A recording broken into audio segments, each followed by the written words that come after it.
It is a special edition of Designing for Music. I'm Zach Martin, along with our special guests, Spencer Drate, Monte Melnick, Patrick Bamburak, and me. I'm Zach Martin in the room with the ladies here of my at my house, as we are really excited to talk all about the Ramones.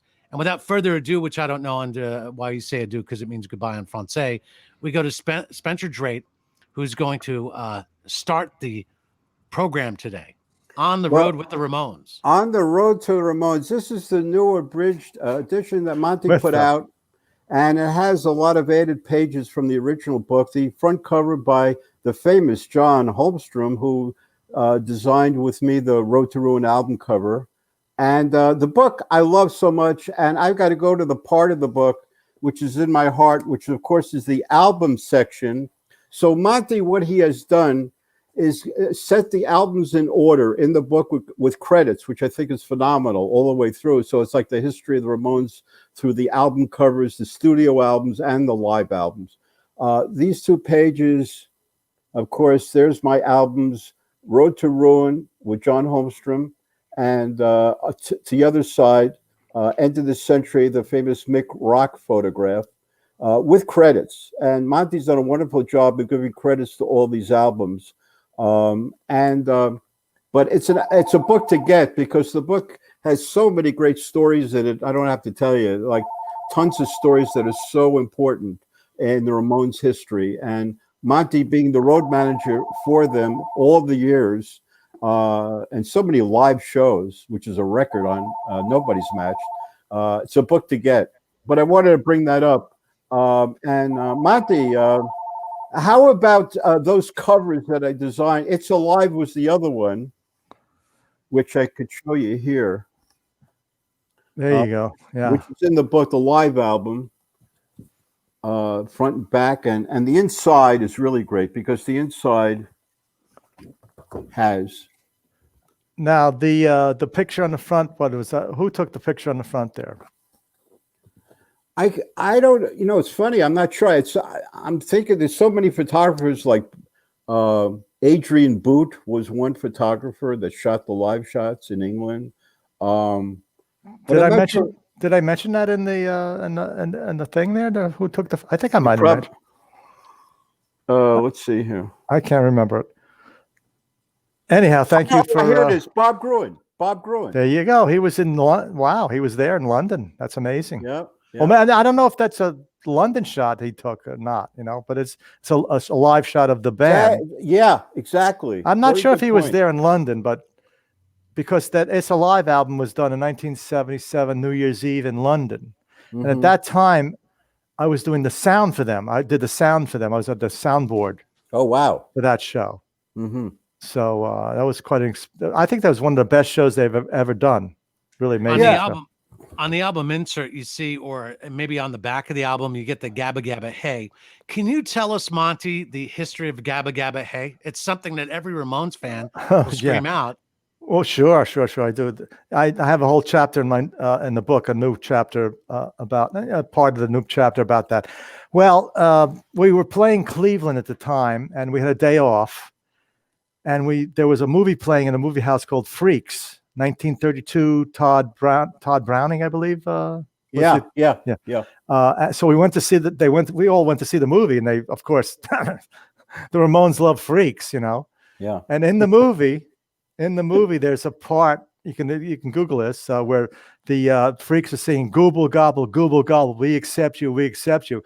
That got into their brain. They said, "Wow, this is great. Let's do something with this." They did Gabba Gabba Hey, Gabba Gabba Hey. They wanted a chant. They wanted like a chant type of song. So that's inspired them. That Todd Browning film. Have you all seen the movie?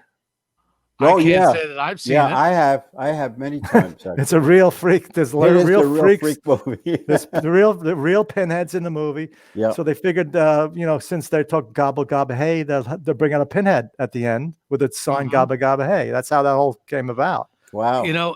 There was a group called the Pinheads out of Buffalo, and I think they were inspired by that as well as the Ramones, just so you know. Yeah, probably. Zippy the Pinhead also, they followed the cartoon by the cartoonist. Who did that? Zippy the Pinhead. I don't know. Anybody know?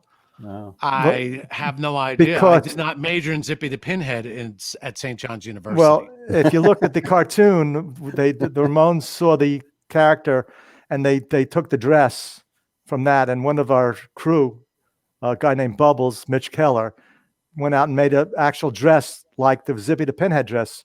And then he came out with the dress, because initially in the beginning, we just had someone come out with a sign, and then we'd have someone come out with a mask and a T-shirt.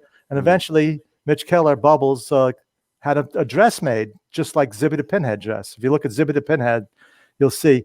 Wow. It's in the book there. There's a picture of the Spencer. If you want to bring it up, you can see it. Well, while Spencer's doing that, let's talk about On the Road with the Ramones, where you have the cover and it's the bus. So why don't you tell us a description of what's going on in the bus cartoon, which is also behind you to your right, our left as well. Yeah, that's a new cover. That one there, that's the old version. Well, it's not a bus really, it's a van. It's the van. Initially, when I was came up with the idea for the book, I said, what's going to be on the cover of the book? Usually the cover of the book has a picture of the band, but over 20 years, the Ramones are like 8 different band members. So what I'm going to do for a cover? So I came up with this idea of putting all the Ramones. There's 8 Ramones in the van, and myself, and then I was lucky to have John Holmstrom do the cover for the book. It's an amazing cover. It's an amazing cover. Yeah. So it features all the Ramones over the years, including one guy who was only with the Ramones for 2 shows. Well, hey, you play with the Ramones for 2 shows, you're a Ramone. People say, no. Yeah. What was his name? Quick. The guy from Blondie. What's his name? Well, Clem Burke. Glenn Burke. What do we call him in the Ramones? Because everybody has to have a name, like Joey. Was he? He wasn't Elvis, was he? Yes. Oh, okay, great. How about that? They couldn't figure out. They didn't want Clemmy Ramone. That didn't sound very good. That sounded like one of the 3 Stooges. When he So let's close. There's a dress. Do you see the dress there? That's Zippy the Pinhead on the right. Oh yes, right. Yeah. So the Bubbles, Mitch Keller saw that, and he actually made a dress like that. So the later years, when the Pinhead comes out on stage, which always happened at the last song of the show, and he come out with the dress and the sign, Gabba Gabba Hey sign. And there's the movie poster and stuff like that. Yeah. Now, here's a question that I have. When you're on the road with Ramones, that means that at one point or another, you guys are going to stop somewhere, and probably everybody's going to like, oh my gosh, the Ramones are here. What was your favorite place to go? Would you stop by McDonald's? Would you go to a diner while you're on the road? Where would you guys hang? Well, we had several places, and one of them was Cracker Barrel. Barrel. Why? You ask why? I talk about this in my book. Why? Because at Cracker Barrel, if you had a promo picture of the band signed it, you gave it to the manager, they'd feed us all for free. Nice. Wow. Over and over again. I was amazed. So we got this map of where all the Cracker Barrels were all over the country, and we try to stop. They're not everywhere, but we try to stop there, give a promo picture to the manager, and we get fed by free, the whole table. Wow, and amazing! It's really good home cooked style food, so it made you feel like you're at home the entire time. It's good. Hey, listen, I want to bring something into the conversation. Very important. Not everything is important. It's all Ramones today, by the way, gang. The show, the Queens Museum show, and the Grammy Museum show. Monte had a big play in this, but Monte was part of the conception of a show to be done at the Queens Museum, and it was a phenomenal show. I had some of my album covers shown. In fact, all the album covers were shown there, and this is the promo for the Grammy Museum. The Grammy Museum, but the Queens Museum was the biggie, right, Monte? And why don't you tell us about the show and the whole procedure of getting up to that point also? Sure. Well, it was amazing. Years and years ago, we went with Mark H. Miller. He's a curator. He's done a lot of things over the years, and he was very friendly with he did some stuff at the Queens Museum before. So he knew the management there. I think Finkelpearl was the original person there. He went on to do something with New York City Parks or something. So he brought us, myself, Arturo, And Finkelpearl, we came together and met, and he said, "Here's an idea. You know, the Ramones are Queens people. Why not do something about the Ramones in Queens, in the Queens Museum?" And it came about. It was amazing, and he agreed, but he left, and the next management agreed, and then we had the show there. I had a huge collection of Ramones memorabilia. There's like about 170 of my pieces in the show. And it was like 4 rooms full of yeah, great.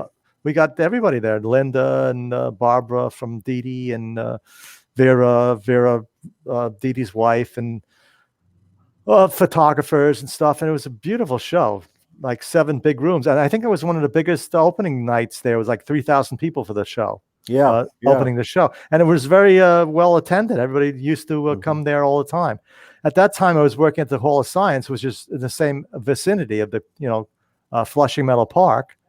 So I used to have to work, just drop by the Queens Museum and drop in, and people looking at the exhibit, I say, "Hey, that's look at that one." They look, holy mackerel, I give little private tours, because I worked there. Yeah, tell us also that the difference of the shows. The Queens Museum was very big; it was incredible. The Grammy Museum was different, right, Monty? Well, the problem with that is that it's not as big as the Queens Museum. The Queens Museum had like 4 different rooms, right? So there was good. It was a good show. They just had to cut it down a little more. Yeah. Now the original idea was to have the show kind of like the Bowie show, which traveled the world. Wow. Yeah. After that, but unfortunately, the people in the Ramones corporations, they don't get along very well. I mean, so they fought, and so they passed up about taking it to different cities around the world. It's a shame. It should have gone like the Bowie. Should have went on the road. Yeah, should have went on the road with Monte Melnick. Monte A Melnick. Got to put the A. Monte A Melnick. Right. I like to use my middle initial now. Monte A. My question is, a lot of people get confused about the Ramones, the members of the Ramones. Are they all related? So I'd like to talk about the core 4, and then we can talk about the other guys who came along afterwards. So maybe, and if you could do this, we go down the core 4, and you give a little bit of a background information on each one of them, and some of the cool stories that are featured on the road with Monte A. Melnick, the book that people can get right now through Amazon. The initial confusion in the beginning was they picked the name Ramones. I guess everybody probably knows this by now. Dee Dee saw Paul McCartney checking into a hotel under Paul Ramone. So he said, "Hey, that's nice. Let's name ourselves Ramones." Ramone, this Ramone. But the problem with that is people thought they were all related, because they all, they kind of changed the name. It was, Jeffrey Hyman was Joey Ramone, and Dee Dee was fine. Well, Douglas Dee Dee, and Johnny was fine. Tommy was good. The others kind of, Marky was Marky Ramone. So the initial problem was people thought they were related. They're not related. And the second problem was they thought there was some sort of Spanish band. I think Danny Fields initially, when they were trying to get him to come to CBGB to look at the band, he said, was the Ramones? That was a Spanish band, a cha-cha band or something. It was hard to get him to come to see the group. That was the problem with that, Well, let's start out with Joey Ramone. And I know that you talk about different stories in the book. One thing that you mentioned that we talked in the past about was his love of MSNBC, where he would watch. I would never expect him to really be into the stock market and the tickers and all of that stuff. Why don't you share that story with what he would do with the ticker on the television? I thought that was pretty funny. Well, this came about in the later years when, Johnny was very into investing and different investments, and he told Joey, follow the stock market. And so Joey started following the stock market. But if you look at the site CSNBC or something, there's like a ticker tape on the bottom, kind of like a ticker tape going on the bottom of the screen. Yeah. And that he had OCD, and I was driving bonkers. So I go into his house, and all of a sudden the bottom of his TV is all taped off. So he couldn't see, because he was like, it would drive him nuts watching all the stock prices go by. It was just like distracting. And he was a big fan of Maria Bartiromo at the time. And he wrote a song about her. If you Google it, Maria Bartiromo, Bartiromo, and he wrote us. He was just infatuated by her, and so he wrote a song, and she really loved that. I would never expect Joey Ramone sitting watching MSNBC and really studying the stocks. It just blows my mind, right? I think of Rock and Roll High School, Joey Ramone. Now let's move over to Johnny Ramone, who he's just one of the greats, a great songwriter, passed away. He was, towards the end of his life, he was hanging out in Hollywood, Los Angeles, right? That's where he lived. Well, yeah. The last couple of years of the Ramones, he decided to move to LA and got a nice house there. The last show he played is Lollapalooza, was in LA, and then we decided to do the last show at the Hollywood Palladium in LA. And so that's how that happened. The last show really should have been in New York. I think initially there was, when they once said they were going to break up, they did a few shows at Coney Island here in New York, which is a great Jesse Malin venue. Jesse Malin's a great guy. I worked with D-Generation for a couple of times. I love D-Generation, great group. So the time Johnny moved to LA and had a house there, and he's like the general. He's the general of the group. Kept everything in line, set all the rehearsal dates, was in touch with the booking agent and the management, and kept everybody pretty much in line at the time. So I kind of call him the general, All right. What about Dee Dee? Oh my God, which Dee Dee are you talking about? I'm talking about the Dee Dee. There's Douglas Glenn Colvin, Dee Dee Ramone. Well, there's several Douglas Glenn Colvin. The problem with Dee Dee was he was a multiple personality. There's many Dee Dees, not unfortunately, but fortunately, whatever. So, it's a good Dee Dee, the bad Dee Dee, the crazy Dee Dee, the wonderful Dee Dee. It depends who you were dealing with. So I had to deal with all those Dee Dees. All right. How about the most loving Dee Dee that you ever encountered? Well, yeah. What a great. The thing with Dee Dee was he wouldn't do one thing at a time. He would do 10 things at a time. Say he wouldn't take one drink. He had to drink the whole bottle. He wouldn't take or smoke one joint. He had to smoke the whole bag. He wouldn't write one song. He'd write like 10 songs at once. He was very prolific, like over and over, stuff like that. So that's one of the things I had to deal with him, over the years. He had a bad, the drug addicted Dee Dee was very hard to deal with at times, I mean, he went to rehab several times, and on the road, he OD'd a couple of times. I had to take him to the hospital. So it was rough, but then the good Dee Dee was terrific, on stage. Yeah. Well, and it's unfortunate because all the original Ramones have passed on, right? That's bad. Yeah. Unfortunately, the four of them, Johnny, Dee Dee, Joey, Tommy, they're all gone to see how big they are now. Yeah. Yeah. Wow. Yeah. And now their music is being used in commercials and stuff. Oh, not commercials, film, on the film soundtracks, jock rock albums. And on jock rock, you used to go to a baseball game, football game, they go, hey, ho, let's go chants, They never couldn't get this when they were around, Yeah. I'd like to talk about Tommy Ramone because he's interesting to me in that he's an instrumentalist. And I think it made it really difficult for anybody who followed in his footsteps to play the drums for the Ramones. Can you explain how Tommy ends up behind the drum kit? Sure. Well, of course, I grew up with Tommy. I went to junior high school with Tommy. I went to high school with Tommy. Actually, I saw Tommy in the Tangerine Puppets in 1967 at a talent show in Forest Hills High School. And at that time, Johnny was playing bass. And Tommy was a guitar player. He was at that time. And through the years, I was in several groups with Tommy. I played bass. It's a group called Triad. I was with him. And a group called Butch. I was with him. I played bass. And Tommy was guitar. And then I was involved in a rehearsal recording studio I got involved in. And I brought Tommy into the venture there. We built the place. And then we got time to manage the place, which Performance Studios on 20th Street.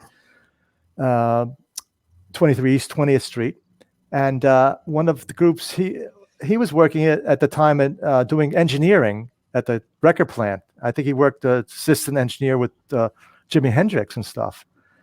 So he knew the band, the people in the band very well. So Johnny and Joey and Dee Dee were there. So he said, let's bring him in, and he just wanted to manage them and produce them at the time. It was a 3-piece band, and Joey was on drums. This is an old story. I've told this a million times. Joey was on drums, and Dee Dee was playing bass and singing, and and Johnny, of course, on the guitar, and Dee Dee was having trouble playing bass and singing. But he heard Joey had a great voice, so he pulled Joey off the drums. Then they started looking for drummers. The problem was that the early years, if you look at any of the early Ramones shows, they were very raw. It was very raw stuff. All the drummers would come in, they just didn't know what to do. And Tommy, being a wonderful musician, sat down on the drums and said, kind of play like this, play like this. And then nobody can get it. So they said, join the group. So he joined the group, and they developed that style, that whole style. He was a guitar player, basically, developed a style for the Ramones. That's how he came into the playing drums. So then that made it difficult for anybody coming after Tommy to play drums for the Ramones, because it was such a unique style that it's not something that you were taught by a drum instructor when you go get your music lessons. Exactly. So that's when then there's the great story which you bring up, Zach and Monty, where you get into Clem Burke and then it leads to Marky. Is that right? The order? Well, Marky first.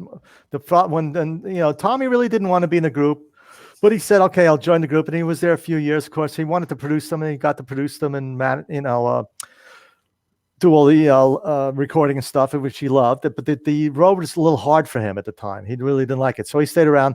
So he decided, I'm going to leave, but I'm going to, let's get somebody else. So Marky was in the scene. There was a good friend of theirs, and so he came in. Marky was a great drummer, coming from Dust and Richard Hell and all that stuff, and amazing drummer. Right. But even him, it took him.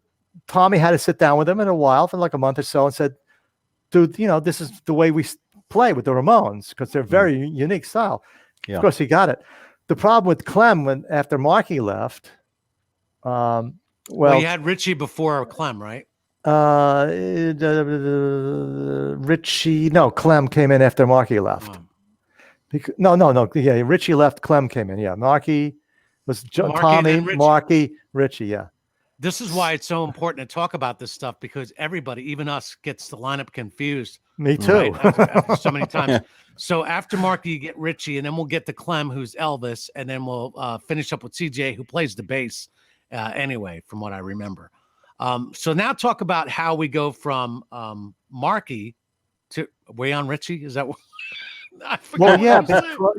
Because Marky was a huge alcoholic, So unfortunately, they had to kick him out of the band at the time. He was really got out of hand. There was time we were in the recording studio, and Dee Dee goes into the bathroom and find Marky was hiding like vodka bottles in the trash at the time.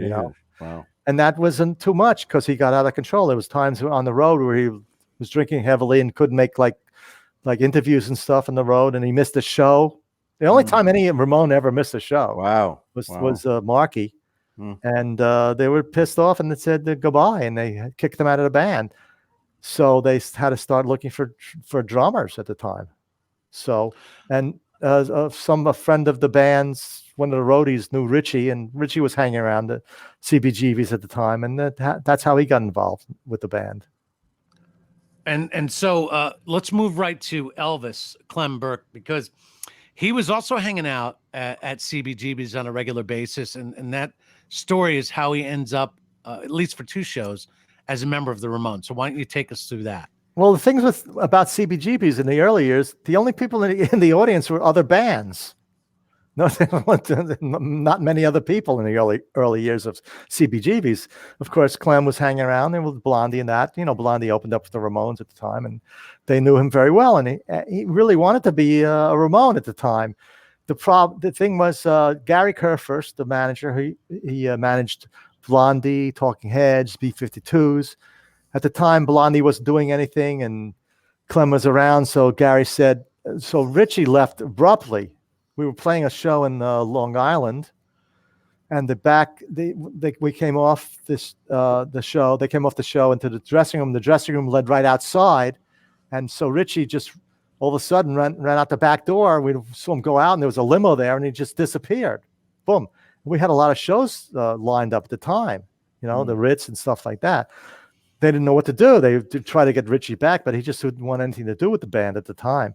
And Gary, as I said, was managing Blondie, but they weren't doing anything, and it kind of went off. And So he said, Clem, yeah, come on, join the Ramones. It's easy. Don't worry. It's no problem. It's easy. It's not easy. It's not easy. Yeah. If you know, so that's why, it took a little while for Marky to get into the band, because Tommy said, this is the way I play. And Tommy developed a style as a guitar player playing drums. So Marky came in. Clem came in. He really didn't have enough time to rehearse. I'm sure if he had enough time to rehearse with the band, it would have been fine. The problem is any little thing when Ramones are playing, it's so tight, boom, boom, boom, boom, boom, it stands out. Unfortunately, he played 2 shows. It was okay, but you can tell there was like times where it just wasn't there. Well, lucky, lucky for him, the Blondie came back and he made a lot more money with Blondie than the Ramones. Right. So, but he did want to be a Ramone. That's why we took pictures with him and stuff like that. Hey, listen, I wanted to bring up something. One of the covers I worked on, and Monty wrote about this. This is the only cover with no leather jackets. But Monty, tell us about this Phil Spector trip behind the album. Well, just go back to that cover. That Johnny and Dee Dee didn't like it. Marky and Joey liked it without the leather jackets. That's the only picture you see of them without leather jackets at the time. Right. Yeah. A great Mick Rock photo there. I love that. There is if Google is, you can see the one he took with there you go. But the group like this, I heard Marky told me this, and this was used for the 45s in Europe. Well, yeah, because they didn't initially like the cover, so they liked them with them. They said, "What are we doing without the jackets?" So here we go. We got the jackets going. But also, Monty, tell us about the Phil Spector trip. There's a lot of stories behind the whole collaboration thing. Oh my God! Well, in my book, there's a picture of Phil Spector. 1977, we played the Whiskey. And he came back with his bodyguards. There's a picture in the book of him like in a cape, and he came backstage. He liked the band. He said, "I love you guys. I want to do something." And it took him like a number of years. With Seymour Stein, got in touch with him, and finally, at that time, they were looking for a hit single. They kept on going through different producers, so they figured, why not Phil Spector? Right. Little did they know how eccentric. Well, I don't know. One word is eccentric, but there's many other words for Phil Spector. We all know where he is now, unfortunately. Right. Up the river. So, and he was pretty crazy to deal with at the time. The sessions were crazy, because the Ramones that wanted to do things fast, play fast, record fast, take a photo session fast, and Spector liked to do things slow, over and over again. It was driving Johnny crazy. It was one chord he made Johnny play like 100 times and listen back to it. So they actually had to sit down with Phil Spector and Seymour and the record company and said, come on, you got to calm down, not go too nuts on doing things over and over again. So we kind of realized that, but he was difficult to work with. Mm-hmm. One of the things about the Ramones when I was younger and I would want to go to CBGBs was the tie-in to other punk rock acts, specifically groups like the Sex Pistols. And let me tell you what happened. So I have this discussion with my mom, and I tell her I want to go see the Ramones, and it was really cheap ticket prices at the time. And I go, I really want to go to CBGBs. I want to go to. She goes, "What are you gonna get stabbed?" My mom always thought that if I went to a Ramones show or went to the Bowery or CBGBs, I would get stabbed. So I had to wait until I was in college so I could go to CBGBs and not get stabbed. What are some of those associations or the positives and negatives that what was it like for the Ramones at the time? They had to fight against that. Well, your mother had a good idea. At that time, the Bowery was kind of dangerous. You might have gotten stabbed if you walked around having the ABCs at the time. It was like, drug addicts and bums and stuff like that. It wasn't a pleasant area to walk around with. So you were right. Listen, you didn't listen to your mother. You went. So anyhow, no, I waited till I was in college. And, okay. But let me bring in this story. It's very interesting. CBGB, Zach, and Monty, you know this. Seymour was talking outside of CBGB's, waiting for the Ramones to play. I think he was going to talk to him about being signed with Lenny Kaye. He was talking with Lenny Kaye, and by accident, Talking Heads got on the stage. So he ended up that night signing both those groups the same night. Well, it's a very famous story. Well, actually, the Ramones were signed he was just coming to see the Ramones at the time, and at that time, the Talking Heads were opening up. Okay. So he was walked outside and heard the Talking Heads and say, "Well, it's a famous story. He loved. What's this?" And he went back inside and he chased them down. It took him a while to get the band to sign at the time. Wow. So that's an amazing story there. I mean, when I go to Sire Records, I would hear all these crazy things like Warner Brothers. Monty, they just didn't understand Talking Heads or the Ramones, and Seymour was so. He backed them up 100%. One thing about Seymour, this, Monty, he didn't care. Yeah, I mean, he signed groups that Warner's didn't relate to, but that's the way he was. I thought Seymour was an amazing person in the music business. You got to get his book. It's an amazing book. He wrote. And his history in the music industry is amazing, and what a great taste. And he loved the Ramones. I mean, yeah, he did. He got them from the beginning, and stuck with them all the way through the Sire Records, and eventually signing to Warner Brothers, records, giving Elvis Sire and all that. Mm-hmm. And eventually it went to Radioactive Records, which was Gary Kerford's label. Well, I think under Warner Brothers too.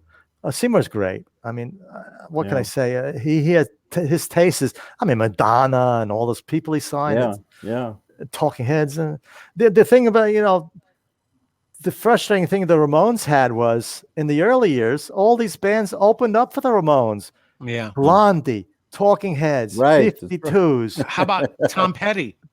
Tom Petty. He was pissed off about that. There's the poster in my book about we were in Seattle and Portland, a radio promotion. Then we had the Ramones, special guest Tom Petty. I think somebody else on the bill. Third one on a ticket.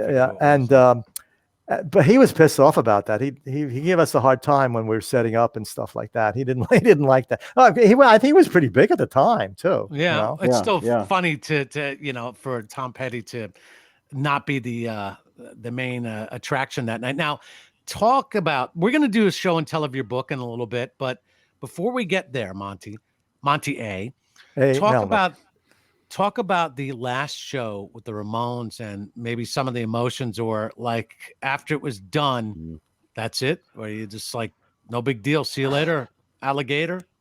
Well, yeah, I mean, there was, we were in LA at the time, and the last show was Lollapalooza. So we were all there, and they decided to do the last show. So they brought in a lot of people from that particular Lollapalooza show. Rancid guy, Tim from Rancid, and Eddie Vedder was there. He came and sang, and Lemmy was there. Came and did a song. Mm-hmm. Actually, Dee Dee came in, did a song. He forgot the lyrics at the time. The lyrics. It was, it was a sad thing. The Ramones were talking about leaving, retiring them many times before. So I kind of didn't think it would happen. But yeah, I mean, Johnny was living there and said, "This is it." And Joey was, his health was in and out, so he figured he'll take the time, and it was the last show. Johnny left right away. He didn't want to hang around. Joey stayed there. CJ stayed there. Marky stayed there. It was a sad thing. I didn't think it would end, but that ended it. Well, all things come to an end, and the one Ramone that we missed was the baby of the group, CJ. Oh, the great, yeah. Well, we've got to mention him a little bit. Of Otherwise, course. if you're a Ramones fan, they'll get mad. Yeah, you got part of the 8 different Ramones out there. Well, yeah, and you got Richie, right? Richie Ramone too. Yeah, we talked about Richie. Yeah. You're coming in and leaving in time. I mean, at the time, Dee Dee, as I said, Johnny was kind of like the general. So Dee Dee was saying, "I don't want to be in the Ramones army anymore." It was kind of, it was pretty. You got to be at the rehearsals and show up for the show straight and all that, and do your stuff, play the set right and stuff. After the set, sometimes Johnny would say, "Hey, you didn't do this, didn't do that." So he's very strict. So Dee Dee was at the time like kind of flipping out. I don't want to be in the Ramones army anymore. I want to do my own thing. So they figured, give him we'll talk about Dee Dee here a little. Let him do his own thing. He wanted to do rap. He wanted to be a rap star at the time. I remember actually. So they figured, give him do your thing, do your album. Fine, he did his album stuff. He figured get that out of your way, you know. The problem was that he took it a little too far. I tell the story a few times, and we were going down to Washington D.C. at the time, and he showed up at the airport with a jumpsuit and the gold chains and stuff. And Johnny was like flipping out. This is not a rap group, Dee, you know, don't do this, you know. So they figured that he would get it out of the way, but he said he decided to quit. And so when he left, everybody said, well, what's going to happen? You know, Dee, I mean, wow, he's the original member, writes all the songs, blah, blah. Johnny said, don't worry, let's find somebody else, a bass player. So they decided to audition a bunch of bass players. Funny enough, CJ was the first one to audition. Wow. Then we went through like 20 different people, but Johnny saw something in him. He saw something in CJ. Yeah. It was really amazing. And he really worked out very well. I mean, he's coming from the Marines. He was very well disciplined, a huge Ramones fan, knew all the songs. Wow. Played the bass well, fit in marvelous. And for me, having him there after Dee was like flaking out, and, you know, I'd have to watch him with the drugs and stuff. And you see, you know, CJ, I say, show up in the lobby at 10 a.m. He'd be there and stuff. And it was wonderful. And they, you know, they all had to kind of suck in their stomachs to keep up with him. So CJ kind of gave the band a number of years. Wow. And then when CJ comes into the band, who's behind the drum kit at that point? Do you get Marky back? Marky, sure. No, Marky was there. Marky was there. Yeah. All right, so now it's time for my favorite part of this whole program, or one of my favorite parts, besides talking about the Ramones, is show and tell. Everybody remembers when they were in kindergarten, showing and telling what they had. So let's bring up that book, and Spencer and Monty and Patrick, let's talk about some of the features and benefits of On the Road with the Ramones by Monte A. Melnick. Well, if you look carefully, there's a little sign down there by the van. It says 2,263 miles to go. All right, who knows what that means? That's a little secret I put in. All right, that's the number of shows that the Ramones performed over the years. That's the number of shows, yeah. There's the Pinhead in the background there, and CBGB's way back there. And then there's like Yoo-Hoo bottles. They were they liked Yoo-Hoo on the rider. Funny story about that is I get these calls from the European promoters. They say, Yoo-Hoo, what is Yoo-Hoo? I don't know what is Yoo-Hoo? I said, don't worry, it's just like a chocolate drink. Get a chocolate drink there. So, and if you noticed, Johnny has a Yankees T-shirt on. Of course, he was a big sports fan. He loved the Yankees. And then Joey's reading Punk magazine, of course, was John Holmstrom's thing. I was very lucky to have John Holmstrom do the cover. As I said, when I first came up with the cover, I said I didn't know what to do, because there's usually a cover of a book has a picture of the band, but there's like 4 or 5 different bands in the Ramones. So I said, what should I do? So I came up with this idea of the 8 Ramones in the van leaving New York, and all the stuff flying off the top. I was very happy. And having a member of the Ramones wearing a Yankees cap, that would tell you why they drank Yoo-Hoo, because that was the beverage of choice for Mickey Mantle and Yogi Berra, I think. Yes, well. Yogi Berra, he was a sponsor. Mihi for Yoo-Hoo. Right. And all right, let's take a look at some more On the Road with the Ramones and see some of the various. I love the comic book style things that are the book. Well, yeah. Well, that's me. Here's early Monty. This is early Monty. That's me saying, "What are you doing backstage? Get the hell out of here." That's the mean Monty there. That's a great photograph. I love that photo, Monty. Yeah, I'm drinking the Miller High Life there. Nice champagne of bottles beer. Yeah, in the book, each chapter has a lot of pictures. Well, the good thing about it, with the first publisher I had was Sanctuary Publishing.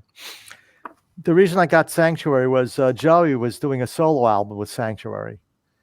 And a good friend of mine, Kevin Patrick, got Joey the deal at Sanctuary Records. And at that time, Sanctuary had a publishing company. So he brought me down there, and they said, okay, let's do a book. And I said, look, I'm not really a writer and stuff. So they said, well, we'll get a ghostwriter. So they went through several people. I found Frank Meyer, by the way, was great. He's in L.A. Street Walking Cheetahs. He works with James Williamson, and great musician in L.A. And they brought Frank in, and I said, Frankie did such a great job. I'll give you co-writing. So that's how Frank Meyer got co-writing on my book there, and that's how that happened. And so Sanctuary eventually sold the book to Music Sales, and then I'm now publishing on Amazon right now. And this one is a different edition. What do you call this? Yeah, this is the bonus edition, which I put out myself on Amazon.com, and I put in 40 more pages in the back of different things I go into. Explain the Ramones seal for those who are looking at it. Oh yeah, well, there's a whole thing in the new book. I do a whole chapter, a paragraph on that. Well, when they were in initially, they went to Washington D.C. and Arturo Vega, the great Arturo Vega, who they say is one of the fifth Ramones. Actually, Mark is the fifth Ramone. If you want to go down the line, 8 Ramone, 9 and 10, maybe Arturo and myself are 9 and 10 now. So he saw the seal, the Great Seal of the United States, which is the presidential seal also. He said, this is interesting, So he took the seal. I mean, flip down in the back there, Spencer, you see flip in the back of the book there when I talk about the seals. No, the page where I talk about the seal. Oh, I'm sorry. Oh. So Arturo saw this and said, this is interesting. Yeah, there's the original seal of the United States of America. Great Seal, they call it. So Arturo saw this, say, this is interesting. Let's do something. So he took you see the eagles holding like arrows. So he put a baseball bat in the eagle, plus the Ramones with Johnny and the thing, and the other side's like I think a fig leaf. So on the Ramones logo, it's apples he's holding, and then he put you see the thing in the middle there. Arturo's kind of wearing a striped shirt. He kind of used a striped shirt for the middle of the seal there, and around the circumference is all the names. And it was easy to change the names when the different people in the group came about. And the Ramone, that logo is such a big hit. I mean, yeah, you see people wearing the shirt that don't know anything about the Ramones. They just love the design of the shirt. It's a big seller. It's amazing. Well, you have it on your hat, as a matter of fact. Oh, there. Well, that's a seal. Got to get that hat. That's really cool. I don't know if you can find this anywhere. Arturo Vega made a bunch of different hats at different times, so he gave me this one. I might stop over and visit. While you're not looking, I'll swipe it. Okay. Okay. Let's see some more of On the Road with the Ramones by Monte A. Melnick, which is available on Amazon. Well, there's Dee. That's the rap. I worked on the D.D. King album, by the way, which Bob Gruen photographs. Beautiful album cover. Someone once said to me, well, if you don't like the album, you like the album cover. But this is a shot, right, Monty, at the time when he was doing the album that Bob shot. Yes. That's the D.D. King, rap D.D. King there. And he signed a little photo to me at the time. Yeah, he sent the autograph. It's a wild album. I think people talk about it as one of the weirdest albums out. Well, but he tried. I mean, he was into rap. He really wanted to be a rap star at the time. Monty, when you finished writing this book, and I guess you added some for the bonus edition, what are some of the immediate thoughts you had after the completion of this book? Well, initially the book came out late around 2004, and I did an updated edition about 2007 because things were happening in the Ramones constantly. With the Johnny dying and Joey getting a street sign and stuff like that. So the last edition, I figured I'd put out a bunch of stuff that I didn't put in the first. I talk about the T-shirts and the backdrops and the pinhead and stuff like that, and I talk about all the different awards that they won over the years and stuff like that. And then I wanted to put in all the studio albums in there and a couple of live albums to talk about who took, giving credit to the people who took the photos and stuff like that and did the work. Look like at Spencer. this spread, Monty. We talked about this spread. It's really kind of cool photographs. Well, come over a little. You see the different Ramones T-shirts there. There's Arturo, myself. That's a young me and Arturo. And that's Danny Fields in the middle, of course, the great. He has a whole history of amazing history in the music business himself. And he was the first manager along with Linda Stein, Right. which was Seymour's wife. As I said in the beginning, they try to get Danny into see them at the time. And he said, well, the Ramones, what is that? Like a Spanish cha-cha band or something. He didn't want to see them. Finally, Really? when he finally came down to see them, he realized there was something great going there. I mean, Danny worked with like the Stooges and Right. the Doors and stuff, and he was an amazing person in the music business. So Yeah, and Linda was great in my life. She turned me on. She says, she said, Spencer, I want you to meet Danny Fields. That's what turned me on to doing those 2 album covers. But Linda was really a trip too. She was really a great person. amazing, right? yeah. She understood the Ramones from the beginning. That's a tragic story. What happened to her? She got murdered by her maid or something. Holy mackerel! Talking about the crazy, tragic endings of the Ramones and stuff, and people involved, and so she was great. Of course, she was married to Seymour, and so loved the Ramones and traveled with us all overseas and stuff. I think it would be great if there was a biopic about the Ramones, and if there was, do you have anybody in mind who would play the various members of the band? Oh, I want Edward Norton to play me. All right. That's good. Well, there was a movie about CBGBs came out. Wasn't very good, and they had the band in there, and it had several people playing it, but it wasn't good.